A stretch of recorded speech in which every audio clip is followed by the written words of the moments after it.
just want to send my condolences to the Zimmer family. Just tragic news of Adam's passing. Adam was a tremendous person, tremendous football coach. Everybody here loved working with him, spoke so highly of him.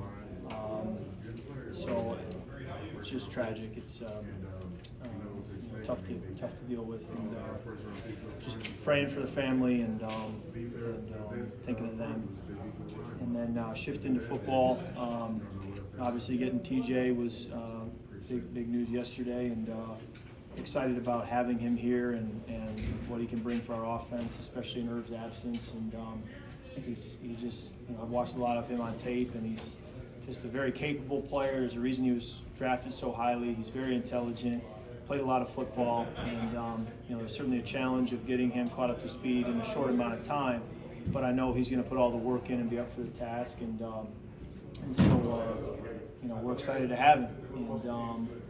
And then can take any questions you have. So you're going back to DC and you're going back with a 6-1 record. Is that a great thing for you? I mean, I whenever we go back to play the Lions in Detroit, for me, it's a little bit like going home, being from Michigan, and I think going back to Washington has a similar feeling.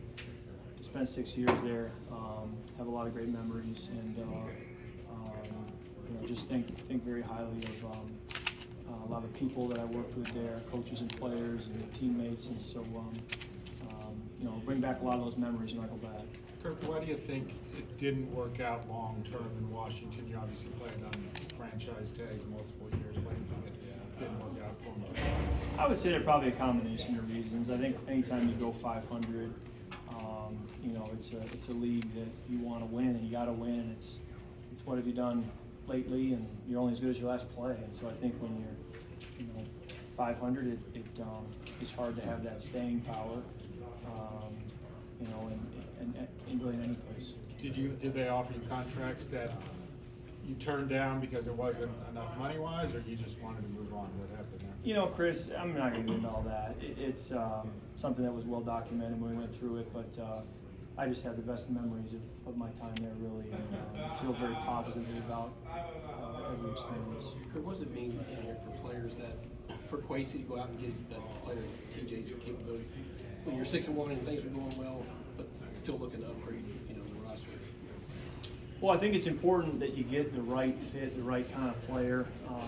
You don't just make a move to make a move. You make one that you feel actually going to make a meaningful difference. And I do feel, it's early right now, but I do feel that it was a good fit, and that he can really help us, and that he can fit well in what we're trying to do as an offense and at his position.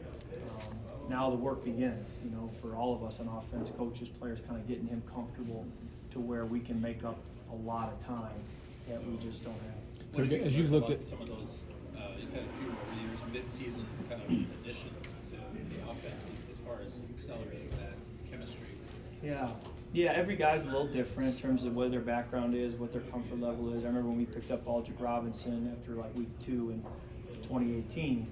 I had played with him in Washington, so there's a little bit of I can speak that language that he's had in his background and say, hey, this route is really like this old route. And I also had a familiarity with just seeing him run and knowing what he could do, and his skill set already had those banked reps. So I think that showed in the way he was able to step in right away and help us. I think with players like TJ, I've been watching him on tape for a long time. I remember watching his tape when he was at Iowa. So, but there's no doubt some work to do. I asked our video guys yesterday, hey, can you put together a cut-up of his career touchdowns, his career third down conversions, his tape from Iowa that got him drafted in the top 10.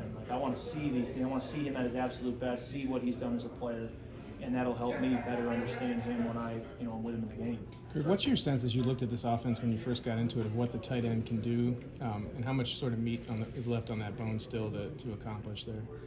Yeah, I think every year can be different. It can change week to week. I do think that there is a lot of potential for the tight ends in this offense, and we'll have to continue to prove that in the weeks ahead.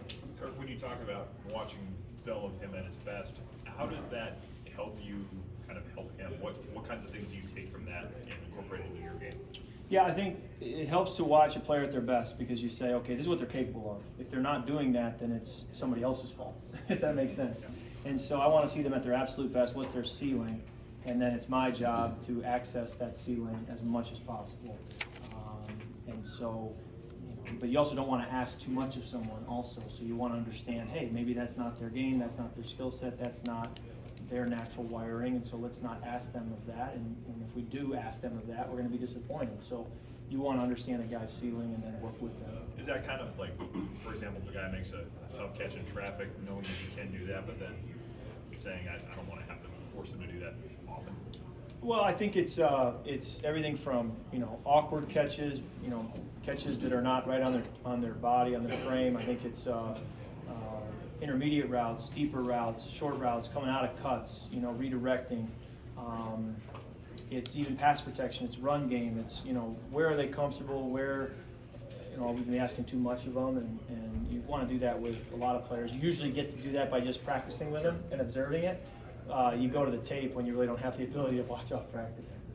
Kirk, on going back to Washington, what do you think your reception might be for the fans? Anything you put a finger on? Or? No idea. I know that you give me a great opportunity to talk about those fans in Washington.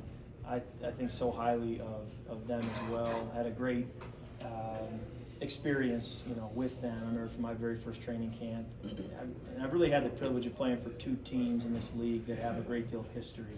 They've had a great deal of success and that travel well when you're on the road.